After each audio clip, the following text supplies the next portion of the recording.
Visit our website startupstories.in for more inspirational stories and updates from the startup world.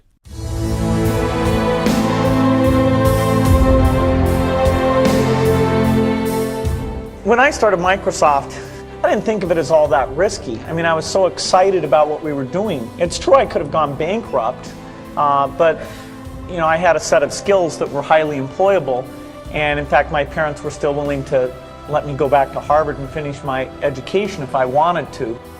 And so then I got this incredibly conservative approach that I wanted to have enough money in the bank to pay a year's worth of payroll, even if we didn't get any payments coming in.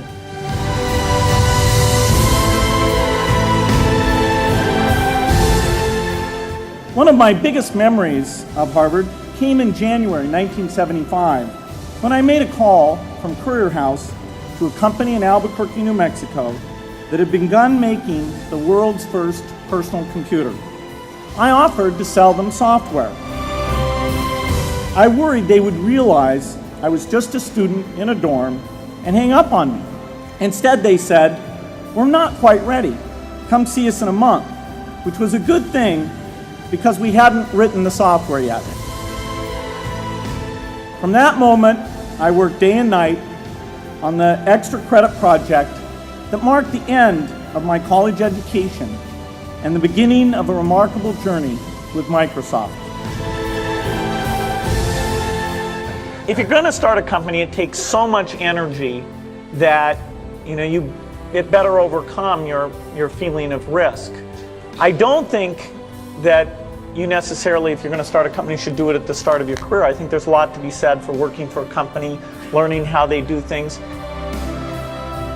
When people are first skeptical and they think, "Oh, this kid doesn't know anything," then when you show them you've really got a good product and you know something, they actually tend to go overboard and they think, "Whoa, they know a lot. Let's really do an incredible amount with these people." So our youth, at least in this country, was a huge asset for us once we reached a certain threshold. Those problems that come with starting a firm, you better think of those as part of the pleasure, part of the challenge that is part of the excitement.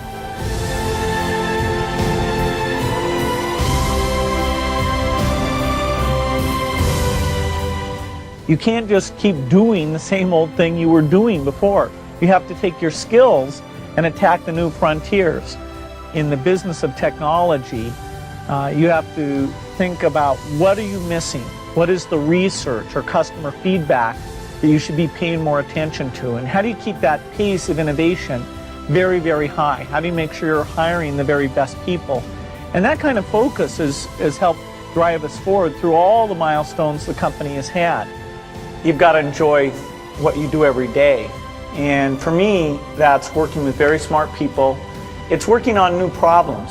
Every time we think, hey, we've had a little bit of success, we're pretty careful not to dwell on it too much because the bar gets raised. People's expectations of the products, we've always got customer feedback telling us the machines are too complicated, they're not natural enough. About 25% of the time that I'm out traveling around meeting with customers, Europe, Asia, and that sort of helps me think, okay, do we have the right priorities? What are people responding well to, and what would they like to see us do better? The competition, the breakthroughs, the research, but the computer industry, in particular software, I think is the most exciting, and I think I have the best job in that business.